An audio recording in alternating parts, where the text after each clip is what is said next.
Hey, party people, and welcome to this episode of But Are You Weird? A podcast dedicated to spending time talking with some creative, captivating, and downright cool people, diving into their world and ultimately asking, but are you weird?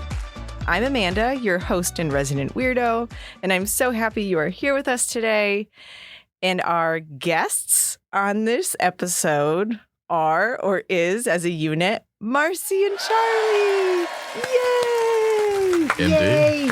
We also have some other people in the studio.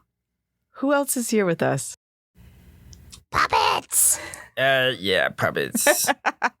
Yeah, we've got Costa and Marzi and Rita, which is, we'll have to get into playing with these guys later.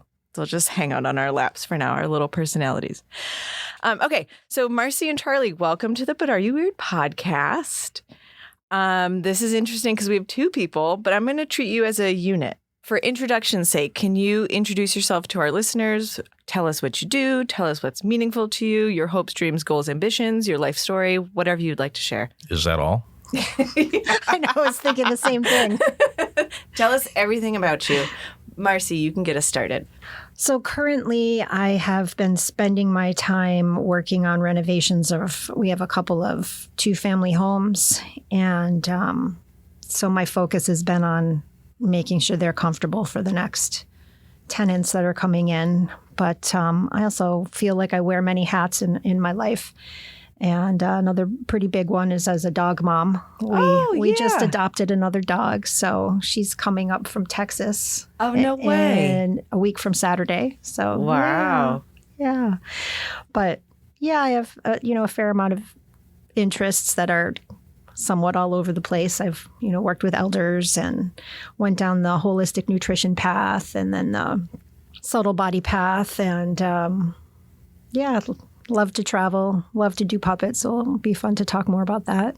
So, yeah. Literally, now that I think about it, I know you, of course, through Charlie, and I've talked with you, but I don't think I've ever just had that moment where I've learned so much about you just in that little bit. I didn't know you had so much going on. You're getting a doggo? We are. When is the doggo coming? A week from tomorrow. A week from tomorrow. Did you scout it out? Look at pictures? How'd you decide which puppuccino? Look at all these different words I have for dog. How'd you decide which puppuccino is going to be the right fit? Charlie found her through a rescue site for miniature pinchers because the dog we have now, River, is 3 years old. And we love the breed. Before River, we had two min pins, Simon and Izzy, and they lived into their 17th year and a little bit beyond. And really loved the high points of the breed. But at the same time, there are some behaviors they can develop that are not as desirable. And if they're not socialized around kids, like the two we had were basically scared of kids. And so then they seem scary. And so we didn't want that the next time around. So even though we tried to rescue the min pins that were available they had the similar traits where couldn't have other dogs, were afraid of people, high barking. So the dog we're getting, her name is Birdie. And she's a min pin mixed with, they suspect, rat terrier. And mixed with a Rottweiler. She can hold her own. She's being fostered with a 120-pound dog of some sort. The other dog is a Doberman.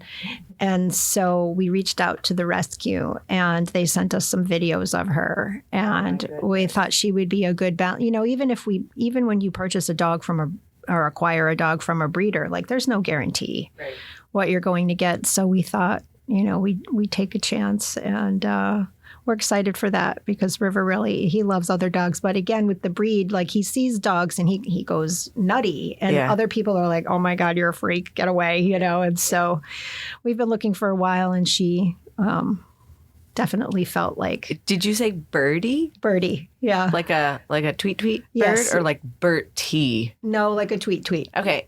Is Birdie going to keep Birdie's name? I think so. We thought the name was adorable, and when we saw the videos, it just seemed to fit. So and the foster seemed like they had a good relationship with the dog, and if the name is sticking with the dog, then that'll help the dog with us feel more comfortable. Oh, that's exciting. Yeah. There's like a welcome home party. Are there going to be like balloons and a sign? Welcome home party. Yeah, and then the day after we have to drive to Cincinnati. Yeah. So River and Birdie are going to be in the car. Yes. Yeah, it's gonna be wild. Do they get buckled? Kind well, of. Yeah. Kind of. Like their harness gets like... I mean, we have like this dog booster seat that they wear a I'd harness. expect nothing less from the coolies on that one.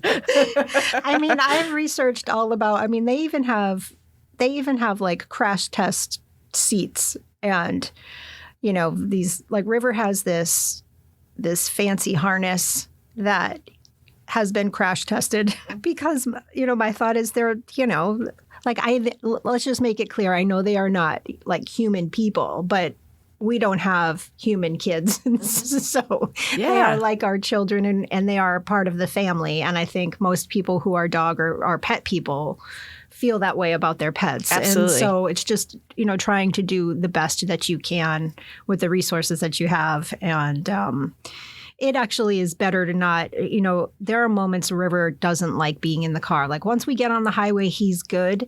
But otherwise, if he wasn't tethered in some sort of way, it would be kind of a hazard for... Yeah. And that's a little doggerino. Yeah. Look, there's another word. Yeah. Doggerino to be flying around. Wow, Cincinnati. Charlie, I actually... I heard a Geico commercial about Cincinnati. Have you, by any chance, heard it? No, I missed out on this. It's like, oh my gosh, it's this guy that's at like a rock concert, and I can't remember what the parallel they're trying to draw, but it's like when the rock concert guy is better at like hyping up the crowd than actually playing the music. And it's like, all right, Cincinnati, let's hear it. All right, give me a C. That's funny. They try spelling Cincinnati. And I was like, that's really funny. I should find that and send that to Charlie. I do think sometimes about Bill Belichick saying Cincinnati, especially since we live in New England. That was one of his big... What was it? Tell me about it. Basically, he was trying to get attention off of like a loss or something. And he was like, we're on to Cincinnati. Oh, yeah. We're on to Cincinnati. Yeah. I feel like we should talk about why Cincinnati's important. So, Charlie, Cincinnati? Yeah. What relevance does that have for you? Well, that's my hometown. That's where I grew up. Cincinnati daddy. Yeah. Yeah, but technically I've actually lived more in Massachusetts than Cincinnati at this point. Oh, you've reached the tipping point I in think time? by a year or two. Yeah, I think you're past the tipping point. Yeah. You've gone over the edge. Yeah, but it's a great city. Highly recommended. I love the people there, and I miss the people there. And it's a beautiful city, too. It's one of the prettiest skylines of a city. So I recommend everyone go to Cincinnati at some point. If people do travel to Cincinnati, what is a must do? Okay, let's see. Go check out Mount Adams, this really cool Is it a real mountain? part of the city that's not really. Okay. Well, it's kind of we have more like what we describe as rolling hills in Cincinnati. But you get, you go to the top, you get the view of the city, you get the view of the river, Ooh. you get these old school, I don't know, how would you describe Mount Adams? Like old school architecture? Well, yeah. Is that what you mean? Yeah, like kind of like they're not old school. Like you've got the brownstone and Boston next to each other. They're tight, Like close, townhouses? charming townhouse, but you know, from yesteryear, from like 100 years ago. So it's got that charm to it. So you got like a lot of little shops, restaurants, the charm of Mount Adams, the views of the city. So go check out Mount Adams. Okay. You got to get yourself some Grater's ice cream. That's Oprah Winfrey's favorite ice cream. Graders? Grater's ice cream. My brain wants to know, how's it spelled? Graeters. That's the last name of the people that. Wow. I would have lost the spelling bee. And let's see, Skyline Chili. Cincinnati's known for its chili. They're known for its football, the Bengals. I saw something Bengals, and I almost got it for you.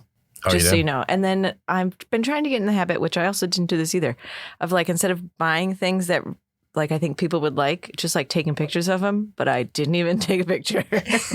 You know, Yeah. those like really ostentatious blocky chains with like the giant B gold chain that they wear at football games?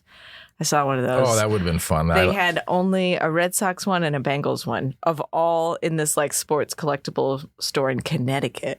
I would have loved the absurdity of wearing that. Okay, well, if I see it, I will get it. You failed me, Amanda. I was like, I'm pretty sure Charlie likes the Bengals. I'm like, what are the chances? Red Sox and Bengals, the only ones that are left? Yeah, that's a little odd. I did buy the Red Sox one.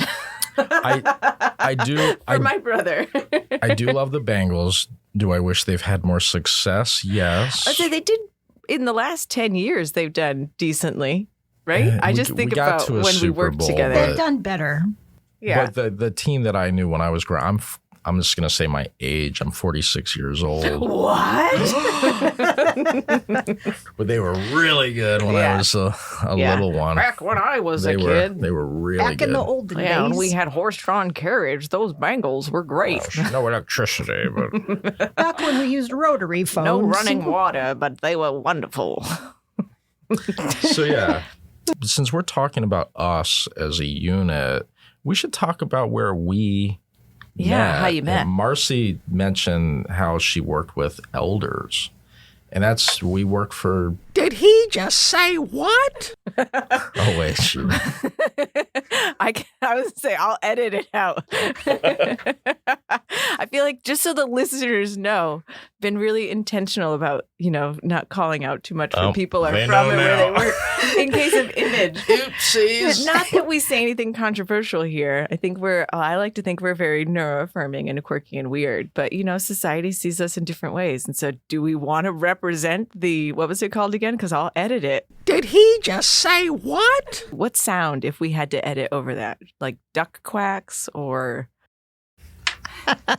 like the sound Sure. of like an older Yeah, person? do duck quacks. Oh my gosh. Something like Did that. he just say what?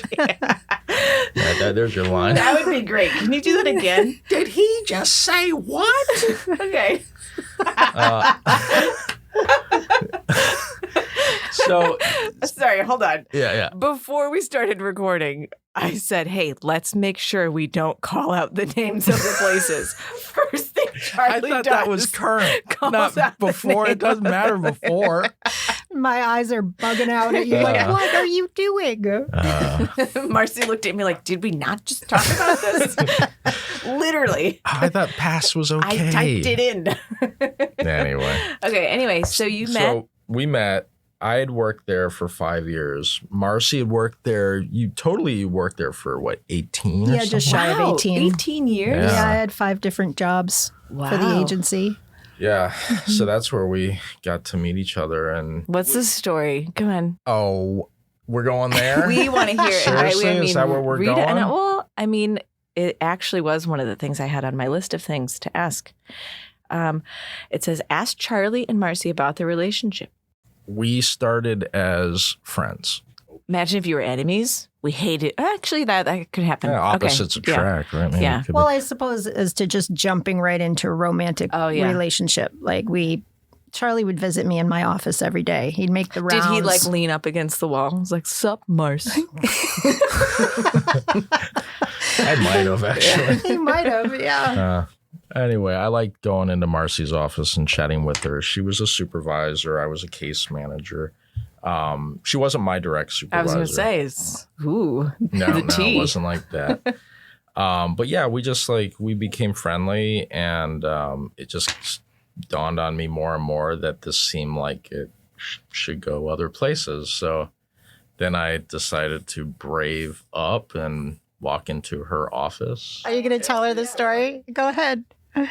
Yeah, tell me. I felt very Don Juan afterwards. Oh, excuse me. So I walked in, I sat down, I looked at Marci and I said, what time? No. He totally Really? did. I He said, did. what time? And then just waited. Marci then said, what time for what? And I said, what time? She starts laughing some more. And she's like, I don't know what you're talking about. What are you talking about? Mm-hmm. And I said, what time do you want me to come over tonight? I'll bring, maybe some movies, we would go out for dinner, Yeah. or something like that. Yeah, she said 7. That's so late. And actually, I think it might not have been 7. I know. It's an example, Amanda. Yeah. So yeah, Nice no, moves. it launched from there, and then I walked down. I was like, "Oh right, You're right. It worked. Okay. Yeah. Did you have like a follow up? Like, were you prepared? You know, like I feel like you're like, all right, I'm going to go do this thing, and then you get your answer, and it's like, okay, I actually didn't plan beyond this moment. No follow up. No, yeah. It's like Just overwhelmed with giddiness. I used my instincts, Yeah. Amanda. Yeah. Rolled with it. And yeah. From there, we spent more time. We fell in love, and we got married. And 18 years later, we're having this conversation with you. Yeah. Hey, but Marci, what was your take? How do you remember that? I remember it that's pretty much, what happened. Yeah. In your head, were you like, when the first time he asked, were you like, oh, I think he's going to ask me something along these lines? Or No, I didn't really know until he asked, but I always enjoyed our conversations. I think one of the things that I have always appreciated and over time has realized that is special for us, or maybe special, maybe it isn't, but like laughter is pretty high up, if not like the primary thing in our relationship. We can make each other laugh. And not that anybody ever means to take anything for granted, but I was having a discussion one time with a friend who had said to me, that's pretty special when I think about like past relationships. I didn't have that. And for me personally, like that was always something that was super important. And we had that naturally. yeah. And even the story of that is funny. Like there's laughter. Well, Yeah. and I think that there was a period of time that we kept it quiet. Like if we ran into people from work, we would just naturally, like we wouldn't necessarily avoid them. Although there was one time we were in the car and we were on the highway and we kept running into our executive director because the idea was that we couldn't find anything anywhere at the place where we worked that said that we couldn't have a relationship. But we also wanted to be able to make that difference between, okay, we work together, and if this doesn't work out, right. we did have, I feel like we had that conversation pretty early on that if this doesn't go anywhere, we'll still respect each other as, coworkers and friends and just move on and not make it about the agency because we don't want to add additional drama. Yeah. So I think there was some, fun that was had just trying to keep it quiet. But we were also like out in the world. We weren't trying to hide from the world. I like making Marci laugh a lot. So going into her office, you were always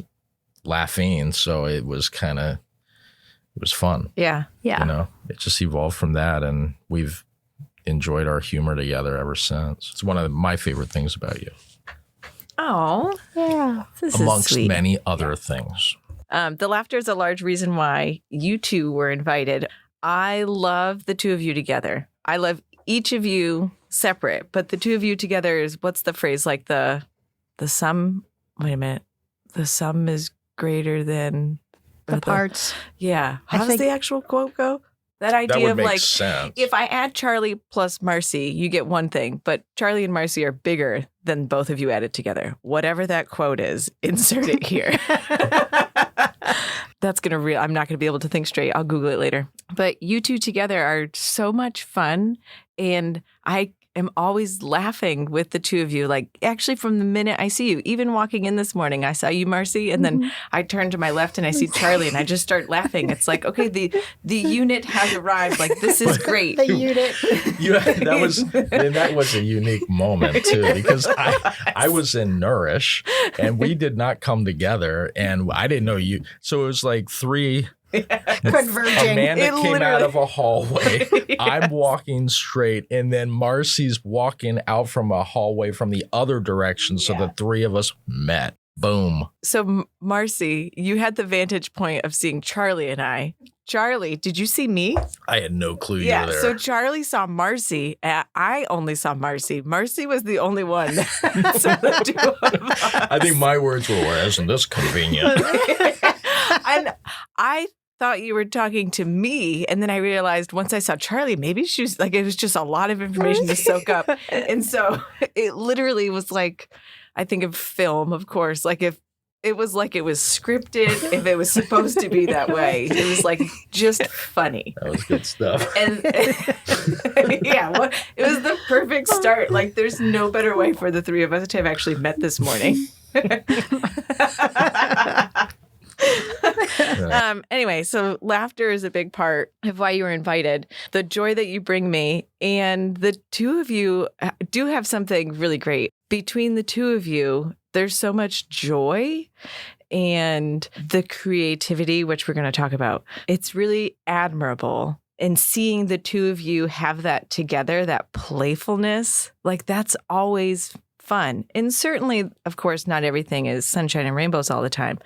But to have that be the baseline, though, Yeah. like that's got to be so much fun to like literally be with your best friend all the time and to be weird and quirky and authentic and silly. And like, that's really fun to have. Yeah, no, it definitely is. I can think of even in the moments, the not so great moments, it's a phrase that I feel like, Charlie, you started was, you know, when we're in an argument or we have an occasional fight, excuse me, he started this and I adopted it. But he'll be like, I love you, but I don't like you right now.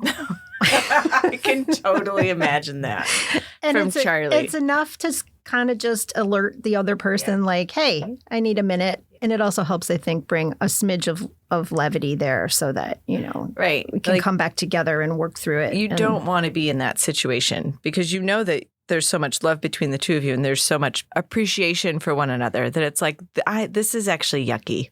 I love you. Yeah. I don't like you right now, though. Yeah. Marci and I do, whether it's puppets, whether it's home renovation, we like to spend time with each other in that way. Yeah. Where we're doing something, making something. So it is definitely a big part of who we are as a unit. That's right. I forgot about the like creative side of the home renovations and that's one thing that you said in your intro was working to manage and sustain. What is it? Yeah, we have two family homes in the area. Two family. It sounds. It was like a math it problem. was a business that was started by my dad and grandfather like 40-ish years ago, and we've taken it on now that they've passed. But it's definitely been a learning experience, and I haven't had a home that I've owned that I haven't wanted to rip something out. Like we'll joke, rip it out. And then it's like, okay, we ripped it out and saw all this other damage. Like, so we've learned a lot together and had a lot of fun around that. And it's been fun watching Marci and develop roles associated with home renovation, and because she really has become the point person for dealing with all the tradespeople, whether it's the electricians, the plumbers, the carpenters. Like Marci's a really great project manager. But yeah, no, it's been really awesome seeing Marci in that she coordinates that stuff in such a awesome fashion, and I look up to it because I couldn't do that like you do it. So Thanks, babe. kudos. Thank you. This is the love hour. Wow, if only I could have kept rolling with that. That was a good little voice I had there. Ugh, it actually kind of creeps me out a little. Okay, so let's talk creativity for a little bit because it is the three of us in here with three others. And I mean, I'm defaulting to puppets, but yeah, the creativity behind home renovation. And then I'm certain there's also maybe individual projects that seem creative that you combine for. So this is a really massive question. Tell us about the role of creativity in your lives as a couple or as individuals, because that's a really big draw for why you were invited too. Like, you're massively creative, and I love that. Creative in like artistic expression, but like creative in problem solving, which is also something I really appreciate. I appreciate that you mention it as a creativity and problem solving because, when you go throughout life and people say, well, what are your skills? And I think sometimes that's can be hard to determine because sometimes our skills, like we're so natural at it that we don't realize. And so one of the things that's been a theme throughout my life is that I'd like to think that for the most part, I'm a pretty good problem solver. And I am also looking for creative solutions. So whatever role I've had, it's kind of like, okay, well, we've got this particular issue here. Like, how can we come to some kind of resolution? But like whether it's home renovation or basically just anything. And it's, it jumps into researching, well, how do we execute this? And instead of looking at it so much as a problem to solve, it's just sort of like, okay, we have this new challenge. Yeah, I love that idea of it, like instead of a problem to solve, it's a challenge, because I think the perception people have when they encounter barriers, it really says a lot about who they are. Mm-hmm. And so if you see something as like, oh, this is the worst thing ever, and now I've got to deal with it, versus like, ooh, I wonder how this could be managed. Yes. Are you more of that latter side of, ooh? I feel like my initial gut reaction might be more on the negative side. And then when I let it settle, maybe feel the emotions that might come to it, you give your brain some space to figure out, okay, well, like, how do we overcome this? So I do have a sense in my life that, the knee-jerk reaction might be, ugh. Yeah. Okay, not what I was hoping for, Yeah, right. Oh, this is the worst. But then looking at it and saying, okay, well, where is the gift in this? Mm-hmm. Ooh. Where, like, what can we learn from this? And ultimately, I mean, I think listeners, and I can certainly think of like an example throughout life where what seems really bad in the moment ends up being a gift that you didn't see right at the beginning. So just taking the time to first feel the feelings, which is important, but then, having the idea like, okay, maybe there is something that will come of this and it's not as bad as initially thought. Yeah, that feel the feelings part is important. Because I think like a toxic positivity, right? Like some things actually suck. Yeah, some things actually really suck. Yeah. They just plain old suck. So, in the moment. Yeah, let the thing suck and then don't be paralyzed by it. There's still something else on the other side. Absolutely. And some things, I'm thinking about what people might be considering in their lives that has sucked. Some things do suck and they suck for a while. Yeah. So like I'm not trying to like minimize the I wouldn't want to either, because I think, as the longer we all live life, we experience some really awful things. Mm-hmm. And, an example I could give at the risk of being kind of morose is that my dad passed away when I was 17, and I went to a group counseling session that was recommended. And the question was, of course, if you could get your loved one back, you would, but you can't. So what is a positive outcome from it? And I remember thinking, that's just awful. Yeah. Like my dad is gone and you want me to think what's good about it? But then again, that's an example of years ago learning to use this as an example, to use this as an opportunity to look at, all right, this is really awful. Mm-hmm. But I was like, well, I get a drawer in the bathroom now. Here I'm in high school and it's like you're getting ready in the morning and it's like, and I used to have to park my car on I was fortunate enough to have my own vehicle. And so the way the driveway was, like, he always got the prime spot in the driveway. And it's like, well, now I don't have to move my car. Mm-hmm. So it's a strange example to give, because ultimately I think when you lose people, like when people pass away, and it can be very traumatic and sad. And it's one, I think, the hardest things as humans that we have to experience. But it's like, okay, sucks that you're gone. But if and as trivial as those things may seem, it's kind of like, well, I guess I can see where. Right. It's not like forgetting it, dismissing it, discrediting it. It's almost like the idea of like two things can be true at the same time. Absolutely. This horrible thing has happened. And there still can be some great things that happen as a result of it. Yeah. Not that you would want it to happen to get the thing on the other side. Right. But yeah, I'd gladly give up the the potential new positives for perception and the mind shift and being able to see things as being temporary and potentially having some value in them. Charlie? Yeah. What do you think about that? I feel like Marci and I were having a moment, and Charlie was like, okay, just wait for my time I here. was glad you had your moment. No, but you talked about creativity, and certainly Marci and I do a lot of endeavors together that are in the line of creative with the puppets, with the home renovation. I think for me, creativity is a big part of my identity. Growing up, I really had a hard time figuring out who I was.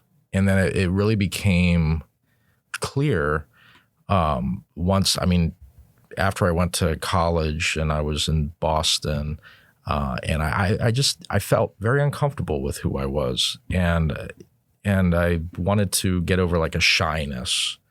So I thought, oh, you know what? Maybe I'll try this acting class. There's this acting class in Boston, and try it out, and maybe I'll get over my shyness, not knowing what it would branch into.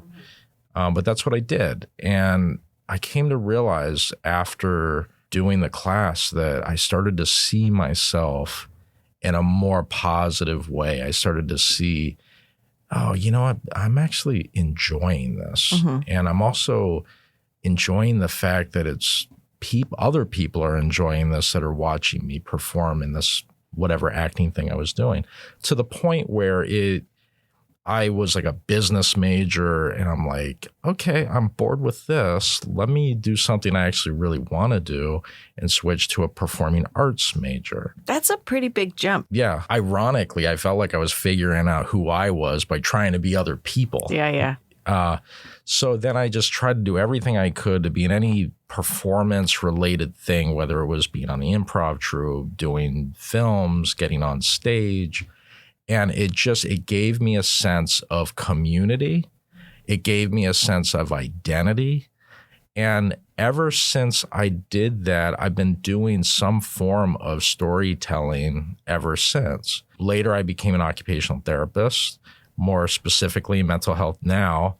And I find ways to get kids that have mental illness and trauma backgrounds to do performance-oriented things for skill building. And Marci and I, we started like a YouTube channel, the Marci and Costa Show, where it allowed us to do comedy skits that were meaningful to us and kind of met more of our absurd humor. And since then, and now we're doing even other things for where I work now to help them.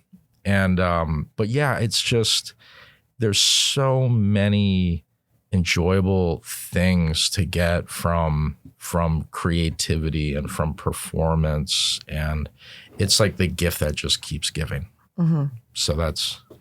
I know we weren't going to talk too much OT, but you do bring the kids into some of the craft of performing. What are some things that you've done with them? Well, there's so where I work, there's a holiday show that goes on every year. So there are a lot of different skits that I would get kids involved in, whether it be like a short video skit, or maybe it's like an on-stage skit. Maybe it's a puppet skit. Maybe it's live puppets. But it's. I love you, Oreo. Oh yeah, and with Amanda and I did this together with kids as well. Hey, that's another example of like before we went on stage for that show. It was very clear, hey, let's make sure we don't say this thing. Are you bringing up my hypocrisy? And then we get on, and it's not the first thing, but it's what Charlie says. And so I'm just thinking the callback to not naming where we work. And then, of course, Charlie's, oh, yeah. Hey, let's make sure we don't do this. Charlie does it. Totally. Totally afterwards. Do you want to explain the Oreo skit? Sure. Okay. I felt like when we did this skit, it's for the holiday, and some of the kids didn't necessarily were able to be with family and that sort of thing. So I was like, well, let's make sure we don't get too, I don't know, lovey-dovey or something with the skit, so that kids start to miss home and miss family or that sort of thing. And then we're in the middle of this scene. We had a kid involved too.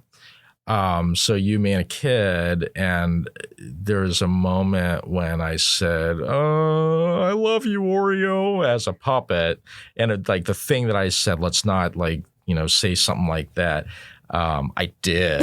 And then Amanda had to react I don't to even it. remember what I said. I love you too. I was like so uncomfortable. Because you were being like a younger puppet. Charlie was acting as my puppet dad, and I was Yeah. the puppet child. And the skit was like moments away from being over. Charlie, I love you, Oreo. And I was just like, are you serious?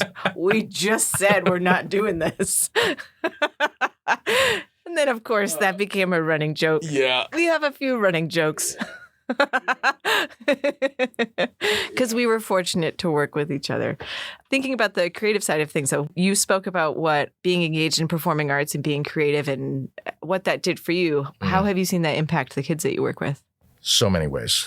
And especially with improv acting, there are rules that we encourage. Yeah, exactly. We encourage kids to follow. And the kids that I work with, these skills are common as far as them having a hard time with them.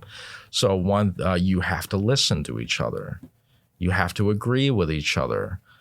These are skills that, need development with a lot of the kids, and having them be in a situation where they're able to be in an imaginary play moment and they're able to work on those skills. And not only work on those skills, but it might be an opportunity where they get to work with their parent.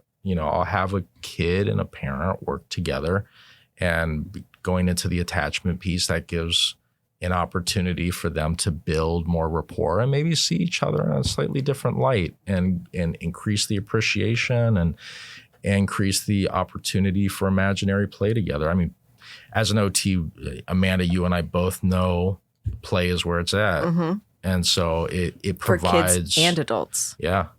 It provides a tool for that. Not only that, too, with people I would least expect would get a lot of satisfaction out of performing with a puppet. I remember there was this one adolescent kid. I think you were there, actually. I think you were with me at this time. But this kid was doing like a puppet thing. And this was like too cool for school kind of a kid. And we did the puppet performance. And then here's this too cool for school kid who was 16, I think, running up to me. I was like, oh my God, that was so good. That was so good. And other things too. It also branches into, well, maybe there's a kid that wants to do editing. So through storytelling and filmmaking, you've got other ways of skill building with these kids. So there's so many ways that you can utilize this and have them, use their creative expression and be excited to make something that's making other people laugh. And then the parent could watch it and be very proud of their child for having performed it, and something they didn't necessarily see coming or know about their kid. I even think about, Maria, who's been a part of this show, which is produced through East Hampton Media. Mm-hmm. And how show. There she is. I just picture your tooth. But she has loved being connected with the puppets and the creativity and being part of the space. And it's fun as a parent to see her loving that. I think it's fun as a parent, period. But then also to know how much I value creativity and playfulness, and to see her thriving in those scenarios, it's a beautiful thing. Yeah, and she's wicked fun when she's on the stage with the puppets too. Yeah, she really is. She's hysterical. Yeah, creativity, I think, is something probably like laughing, as we talked about, being really important in the people that I connect with, but people that are creative, and whatever that looks like. Creative, I think renovations, and I know that you've also worked with the kids and building things on the campus there, and like giving them the opportunity to build and construct and to make. That creative process, the creative process with creative arts. And I think that carries over in so many other places. But the playfulness and the laughter is what really brings that all together. Yeah. So you two work on some creative projects. You mentioned the Marci and Costa show. Is that really what it's called? Yeah. I don't think I ever knew it was the official name. I've watched a lot of your episodes, shorts. Why am I? Yeah, There's question marks that's after fair. everything I'm saying. I'm not sure. I would say. It's a very small show, not a large following. It's more for us It's than great. anyone. Oh, I'm going to link it. And But people will like it. It's hilarious. I thoroughly enjoy it. in all fairness, it's been a long while since Marci and I've made an episode for the Marci and Costa show, and I miss it. Yeah. Yeah, I missed it too because it is an opportunity to play. Yeah. Like we think of what we can do for episodes, and we try to make them not excessively long. It's definitely not long form. We get an idea, and then we use. It's basically just improv from there, so that it's more That's the best way to organic, do and it. that's the best way to have fun with the humor. And I like how from the episodes I've seen, from the inception of it, like there's each additional episode, there's like something new, some new technique. Like I'm thinking of, was it the wagon that was being pulled or something at one point? Mm-hmm. And you could have shot that so many ways, but to actually shoot it the way that you did was like, ooh, this is new for this type of show. And the dynamic angles between the characters, I'm like, oh, that's new. Like it's progressive. I'm so glad you're pointing that out, because in storytelling, which encompasses so much, whether it's the acting piece, the editing piece, the lighting piece, the sound piece, like every time we make something, I want to evolve in the craft. And so I want to try new things or different things. And that becomes the fun part of it. Yeah. I feel like, and that for me, that's my go-to craft. That's the one I want to evolve in the most, as far as like, my creative expression opportunity. And so continuing to try different stuff. Even recently, we did we made a video for the company I work for. And Marci beatboxed. Oh yeah, I didn't Marci realize I got could to do that. beatbox. But what was nice is when you're dealing with lighting, the windows in the background can blow out a shot. So because of more recent training, I was able to like boost the light up so that you could actually still see out of the window in just a creative new way. So and that helps the audience feel less claustrophobic.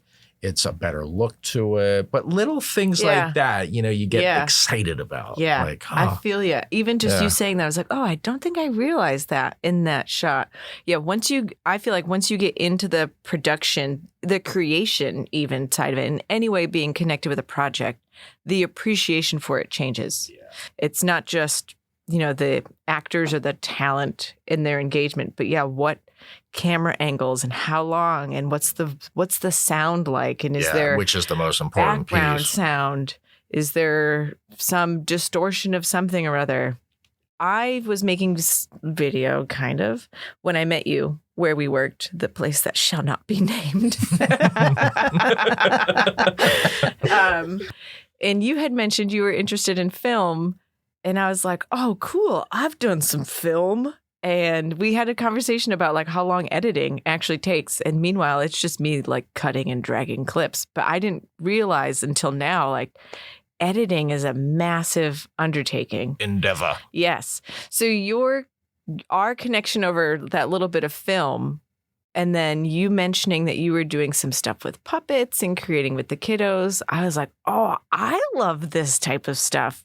We made a lot of puppet videos that never quite made it to air. I'm thinking of, I used to play songs in the office, right? We would just randomly take out the puppets and sing along to the songs. They're I do all remember that. on my phone. Yeah. They're on my phone still.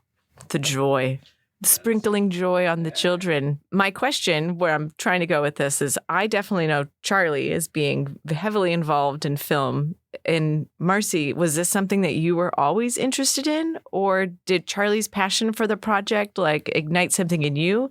Because I see you now as very much equals, where I would have seen Charlie as like, come on, Marci, let's do this thing. And you're like, oh, I don't know. But now I get the feeling that you've always been weird. Well, you definitely have always been weird. And I would say that I did not have a background. And it's something that he loved. And because he loved it, it was easy to get drawn into that. I think that we have like complementary brains. Like if he was working on an edit for a film or video he was working on, I would watch it and I'd be like, well, what about this? And can you Ooh. fix that? So we collaborate in that way. And that is fun for me. Yeah. Yeah, Marci, you got a strong attention to detail that Yeah, I I do. appreciate because it makes it for more work, but it makes for a better product. Yeah. And it's always nice to have an extra set of eyes to look Yeah. at something. But eyes that notice stuff is actually really good.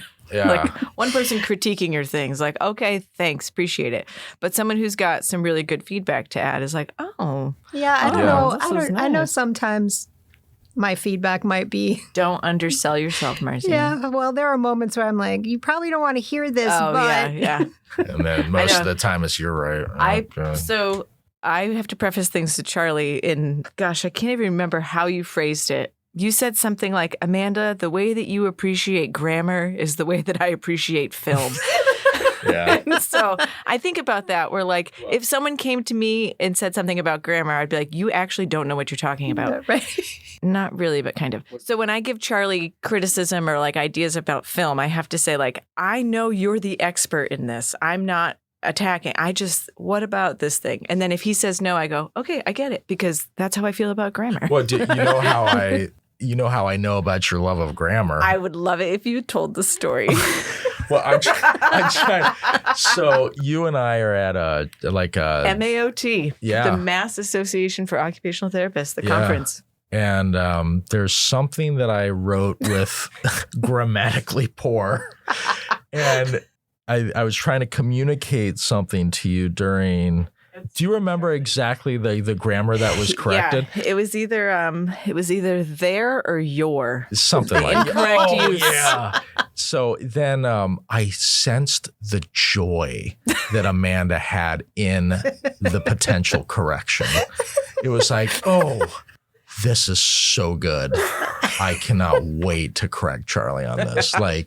And then she looked at me and she acted like I was an embarrassment that I would make such a word I think as this one. I was like, oh, Charlie. It was the Oh, equivalent of Charlie. like putting my hand on his back and going, "Oh, come It on, was guy." pure patronizing in its strongest form. And but it made me laugh. I got to tell you, I wouldn't do that with anyone unless I felt Yeah. comfortable. I would just be like, "Wow, this is awkward," but instead I was like, "Oh man, Oh, Charlie, Charlie. I just got to tell you that's not right." Rudimentary. So when I give feedback on editing or production related stuff, I just know, okay, if we reverse roles here, that's what's happening. Well, in all fairness, though, I feel like I would want people to want to say things to me where they felt like maybe something could be better. So I'm way more open to constructive criticism because I want to keep getting better and I want to hear perspectives. Going into Marci with your launch into the puppetry, I Launch into the puppetry. Wow. I could tell Marci is a great actress, but Marci's more inhibited about doing it. I know the puppet is much better with Marci because there's some anonymity. But well, and Marci, I feel like she's my alter ego. She But can even- say things that I even- might think but wouldn't verbalize. Oh, yeah. That's how I feel about Rita. even before you did the puppet, I knew you were really strong in acting because Marci would do impressions of like family members. And I was like, oh, that's so good. That is so Do it again. good. Yeah. So once you gave me a taste of Marci, it was clear. You mean Marzi? Marzi. Yeah. It was clear, okay, your character you've developed, she's stealing the show. She's so good. She's adorable and she's so smart and she's so patient, but then sometimes she's just going to tell you. She's a little fresh. Yeah, a little bit. a little harsh. Very sweet, but also at some point she's kind of over it. Yeah. Yeah. And in all fairness, Costa tends to be not the wiser one in this Yeah. relationship. And so he needs guidance on occasion, and Marzi is happy to give it. Costa is his fur. That's what I see him as. but unruly, he could use some untamed, brushing. just whatever. but Costa thinks he's pretty great. Oh, yeah. At most things. But sometimes he needs some correcting and some. I remember when we first started working together, you mentioned we were playing with the monster puppets, the ones that we got from a local store in town. I'll name that one, A to Z. They have great stuff in their store. So we got the puppets from A to Z. But I remember we were using those puppets and you had talked about like film and, the rights around using those puppets. And that's when you gave me a hint that you were doing puppet stuff at home, which sounds really weird. Trust me, I feel know. weird telling anyone, I like doing the You want to be puppets. like, it's really not creepy, even though it sounds creepy. Well, and the funny thing is when I was doing more performance stuff, I never thought about doing puppetry. It was only until more recent when I did the work as an OT in mental health that it meant so much to kids. Yeah. Once that started to be clear to me, I felt a change of wanting to do more puppetry. But also I found I'm able to do these different characters that I don't necessarily see as human. Yeah. Yeah. And that gave me more of an opportunity to develop my acting skills and make characters that I find enjoyment in. Do you think it would be different if it was like animated voiceovers? I haven't done animations, so I don't want to wrongly say something that I'm not sure about. But for me, for the puppets, I do love the puppets because I feel like once I put the puppet in my hand, it becomes something that I don't even necessarily expect. Yeah. So It reminds me of The Mask. Jim Yeah. Carrey. You put the mask on and all of a sudden you're this person that's people will show me puppets and they're like, what do you think this puppet's name is? And I'm like, I can't tell you any of that until I put the puppet on. Like it's definitely weird, but hey, we're on this podcast. my assumption is that the animation piece might be a little harder for me to feel like I was in the moment because it's like as an actor, you're thinking when you're wearing a costume, you feel a certain way and you can sort of become a character more. When you're just kind of speaking into a mic, I would imagine that might be harder. It is like putting on the costume, Yeah. but it's the puppet. I just put Rita on, so I'm like really nervous that I'm going to start talking like her by accident. I better put Well, I Costa slip on into the phone. Marzi voice as I have. And it in feels this when we podcast. came in and you used the Marzi voice, I was like, she's here. She's right next to me. So I guess let's do some. Let's meet our friends here, which could be a whole nother episode in and of itself. So I'll have to take pictures, but we have Time to Marci. take over. We have Marzi. Get out of the way, humans. Marzi is beautiful with her one tooth, and we have Costa. Oh, yeah. I'm here. And Rita is here. Rita, it's been a long time. She's beautiful. She's a nice gal. This is Rita. I'm Rita right now. This is Rita. Rita's here. Rita loves her children. She smokes some cigarettes on occasion. She's got some words to say, but never in front of the kids. Never. Sure. Rita's got what I like to call a little bit of a tude. Hey, you watch what you're saying. No, I'm just saying. I know it's funny. It's harsh, but it's funny. Maz, what's unique about you over there? My tooth? She's got one. I've got one tooth. It's so cute when you see Marzi. She's got a pink little nose, like all pink, like almost 80s style crimped hair with these cute little ponytails on top. It's adorable. And then her eyes, her nice little eyes that are so cute and playful, that gives her such a childish feel. Wow. I'm like describing. Marzi is wearing the latest in the couture. But then when she opens her mouth, there's this one teeny tiny little white tooth that pops out. It is so cute. Now listen, Amanda, I thought we were Sorry. going to be talking to Rita. I took the puppet off, and I'm confused. Sorry. Let me talk to these guys and then Rita will come back. Okay. So Costa's Okay. here. How did Costa, what's the inception behind him? And is that the correct pronoun? I would say so. Yeah, that's it. What do you, Well, are I we mean- having thoughts? I think, to step away from being a puppet managing or becoming a puppet at the moment, I would say that The entire time I've known you, Charlie, he'd had voices that he would do. And Costa was one of them. And because there were several, but there were two main ones. Costa was my favorite. And it was before Costa the puppet existed, Costa the alter ego existed. Mm-hmm. And you say that line with the party shirt. My party shirt, I'm looking for it. And so, talking about background and creativity, I grew up with a mom who does soft sculpture, and she actually is the one who created the puppets. Before you go on, what is soft sculpture? So it would be like stuffies. Oh, okay. And so her big thing is snowmen. Mm-hmm. And so I grew up as the craft show kid. My grandmother taught my mom to sew starting at like 5, and she just got really good at it. And of course I'm biased, but I think she's incredibly talented. And she is the one who created the puppets. We would be able to say to her, we're looking for a puppet. And so she would hear Charlie talk using the Costa voice, and she would think about it. And she's made us quite a few puppets. And the ones that we've ended up using for Marzi and Costa, again, it's like you were saying, you put them on. Mm-hmm. And I didn't even know that I had Marzi in me until she made the Marzi puppet. And we did a brief video message to Charlie's aunt. And it was the first time Marzi came out. Oh, wow. And it's funny because in that video, what you described as the puppet being sweet, but then having moments, like that was the first time that it came out that way.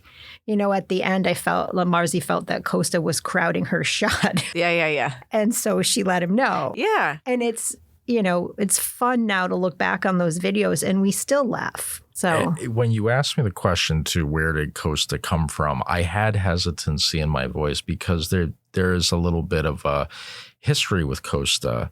Costa, I actually developed with an ex-girlfriend because she did a certain voice, and Costa in this other voice would commonly interact together. With that relationship ended, and I felt weird about ever bringing Costa out, even though I really enjoyed the character. Well, you were also very forthcoming with me where it came from. And, again, looking through that lens of perspective, we all come to whichever relationships we're currently in. We all have a past. Mm-hmm. And so I just think of how sad it would be if that fear prevented you from that. Expressing the character. Yeah. Yeah. And it was funny because when he started using that voice, I'm like, I love that voice. Yeah. She maybe loved it too, but now it's my turn. Yeah. My turn. Thank you. Appreciate it. I would say this is the character I most often make Marci laugh about is Costa. And Marzi is kind of sometimes tired of it. Yeah. Fair. Yeah. I think a lot of these characters do come from that intention of, for me, making people laugh. And I had another character named Pork Chop, which was a character that I would commonly make my mother laugh. Can you do Pork Chop's voice? Yes. Okay. But you know what? It's a little weird too because I have to contort my face a little. Okay. Do you want me to turn around? No, you can watch. Okay. Get out of my fort. You're in my fort, Amanda. That's my space.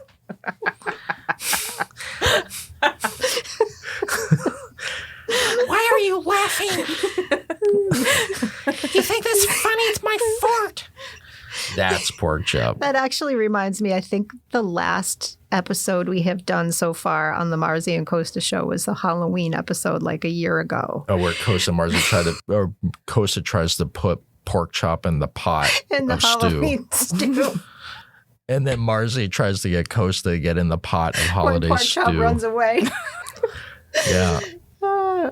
What's the name of the barista? The woman, was it? Oh, it wasn't Rita. Nancy. I like her. The way this works is you make your order and then I give you the answers to the questions you ask if you ask them. And that actually came It from a real sounds so good on the that mic. came from a real situation. That was, we went to a theater and there was a person who was behind the desk, and I wanted to say to her, and I did say to her, hey, are there any nights where there's some availability for seats? Because it seemed like it could be a busy show to get tickets for. And she was Nancy. Well, sir, you're going to have to give me a date for me to look it up, and then I can tell you. And so then I would literally give her the date. We're like, I don't know, September 3rd. And she'd be like, sir, we're all booked up on that day. Do you have another date? And it just went on and on. And so Marci and I... We're looking at each other like, can you just tell us what your next Can you available? just when's a day with some seats? This All right, doesn't need to be fine. that. October 12th. Did you guys look at each other like, can't wait to mock this with the puppets? Sir, I'm sorry. We do not have available seats on that date. And it just went on. But it was funny. I'm so glad that awkward moment happened so that we can describe it. She's great. I love her in the videos. Yeah. Marci, do you only do Marzi, or you've done? Well, I've done Phineas, which is the mouse puppet who Yes. really doesn't say anything but me, me, me, me, me, me, me. And I've done, we have the monster puppets. Where we use the monster. Wow. It's really hard. Yeah, It, like, that one really tears on you. sound like Batman. Yeah, that's it. There it is. I didn't say it right before, but right now I'm the monster. Yeah, I recognize you. Wow, that sounds like something else.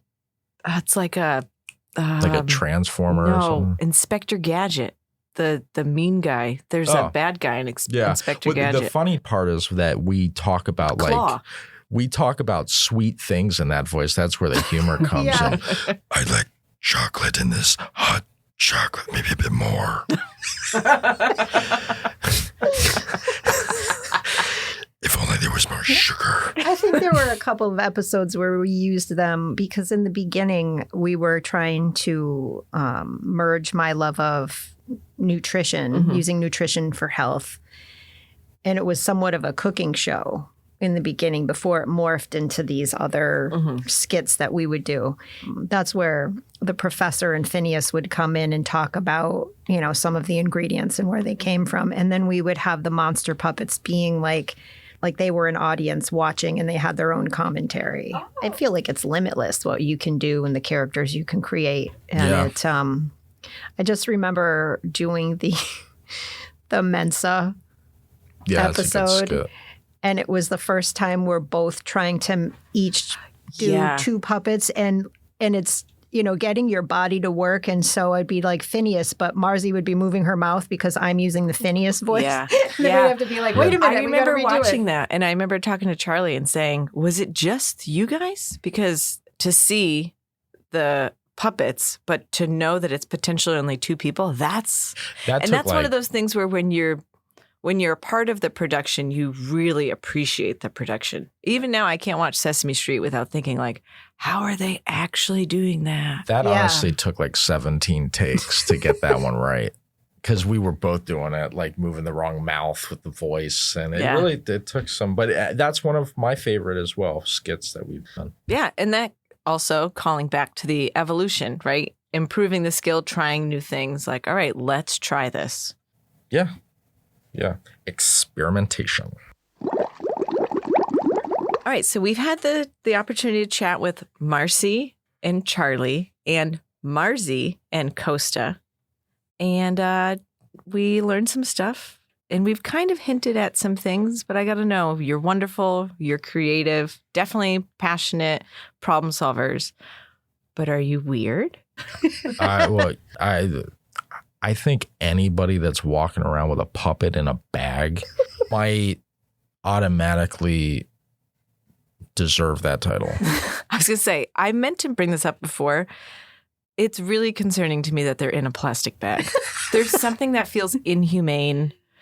I am going to get you guys a bag of some sort. Now, I'm not making judgments on you. It just like, I don't know if it's like the personification of inanimate objects or what, but it just feels like you're actually like suffocating them. Yeah. Okay, so you answered the fact that having puppets in a bag was weird. Can Which I leveled up and said, yeah, you should take them out of the bag because they're suffocating. So yes, I am weird. I got a funny thing to just tell you real quick. I did a week-long lighting intensive in Maine, and there was a guy that was training us who was very, very good. Sounds And enlightening. There was a moment that he was talking to all of us learners, and he said there was always a weird guy in the class. There's a weird guy in the class. And I had Costa was in my camera bag, and we had to hide. Costa was like, oh, he don't like us. He's on to me. You're the weirdo. You're the weirdo, Charlie. Oh my gosh. So, Marzi, you weird? I just called you Marzi. Marci. Yeah, I think so. I don't think I have a qualifier like you thinking about having the puppet in your bag. Well, you've carried around Marzi on occasion, so there you go. Yeah, I'm not quite sure how I can elaborate about that, but it. Well, sometimes I ask, like, do you think you're weird? Oh yeah. Okay, there we go. Wow, that was passion. Definitely throughout my life, I've always felt like I've seen things or wanted to do things that were outside of what is considered normal. You know, like my path to nutrition came because I had a health event, and here I'm working with elders, and we know what all of the elder disease processes are. And I'm going to the doctor, and they're saying, well, these are your issues, and we're just going to slap this medication. Now, I'm not anti-medication, and I'm not anti going to the doctor, but I'm also like, okay, well, what might have caused this? Yeah. And so when I would go down that rabbit hole, it's just an example of how my brain works. And so I've always felt like, okay, yeah, this might be weird, but I mean, very often have used that qualifier with people. I also think too that you have an appreciation for the idiosyncrasies of people that kind of, you like weird. Yeah, I do. Like even the movie Better Off Dead. Oh my God, that's your favorite movie. I've never seen it. And the idiosyncrasies of the characters, what you take enjoyment from in that movie. And I mean, it's an 80s film, so it's like if you watch it, you want to look at it and remember through the 80s lens. Okay, yep. I don't know how much of it would be. 4 years of it would be relevant. 86. But it's definitely, up there. I don't know if I have like a favorite film, but that is definitely a favorite of mine. And it's, fun to quote. And I think there's a lot of humans out there who agree with me or, certain generations that love that film. But it's other weird people? Perhaps, I had a mentor at the senior agency that would talk about having a needlepoint that says appreciate absurdity. Mm. And so I like that. We often think about that, appreciating absurdity. Yeah. Because I feel like creative types too like things that are different. And sometimes that's seen as weird. Weird is different. Different is weird. Right. Or weird is unique. Yeah. Mm-hmm. Weird is interesting. Yeah. This show's all about reclaiming weird. And weird has always been, not always, but has been this thing on the outside. You're on the outskirts. You're a them group. Mm-hmm. And it's like weird is actually really exciting. Weird is really creative. Weird is community. And the things that sometimes we feel are weird about ourselves are actually to be celebrated. And so everybody who's on this show usually is pretty weird. Yeah. One, because they're friends with me, so that means they appreciate weird. Yeah. And also, there's things that they do that's just so different from everyone else, and that's why I really appreciate them. And so your creativity, your love for one another is weird because I don't see it very often, and I love that. Yeah. And I must say, Amanda, kudos to you for this interview because you're very skilled at helping people feel very comfortable. Oh, yeah, I would agree with that, definitely. You are able to navigate your questions in a way that I think is very advanced. Wow, thank you. So, Thanks. And I don't know if this will make it to air, but that's feels great because having a diagnosis of autism and knowing that social is my difficult spot. This podcast is somewhat of like a space where I can explore just asking what I actually want to ask and having the conversations that I actually want to have. And the reception has been positive. So it's almost like this validation of like thinking about weird, like actually weird is loved.